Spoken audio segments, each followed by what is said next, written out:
Good morning, guys. Alright, so very, very early in the morning, like 4 a.m., there was a certain little bird that woke me up with his singing, and as I slowly awoke and became aware of his song, I felt God speak. So in the stillness and in the silence, his voice resonated so clearly, it filled the air, and there was nothing but this little bird's song that could be heard. It was uninterrupted in its message. And as I listened, there's a few things that I felt about how this little bird's songs echoes God's voice.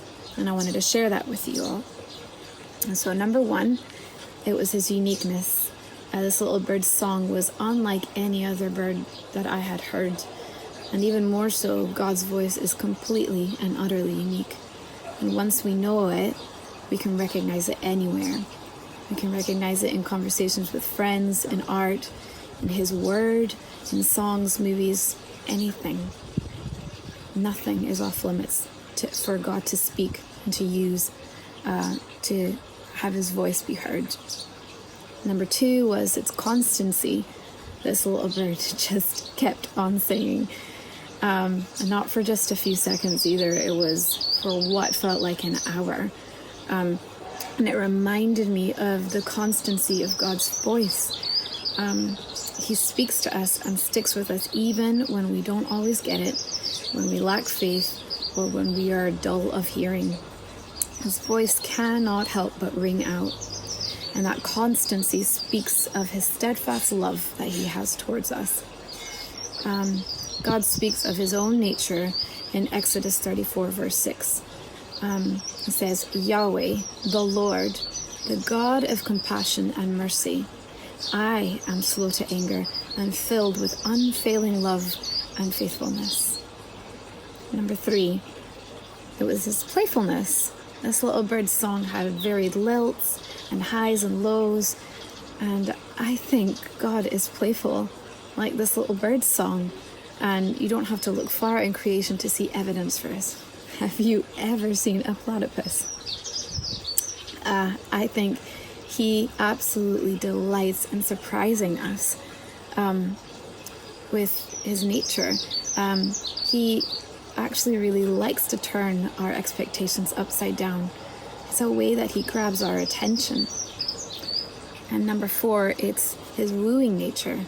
This little bird was up early and singing a song to attract a mate. And he wants nothing more than for us to draw close to him and to hear his voice, not just as instruction or as a connection to the source of life, but as an avenue for relationship with him. He wants all of us.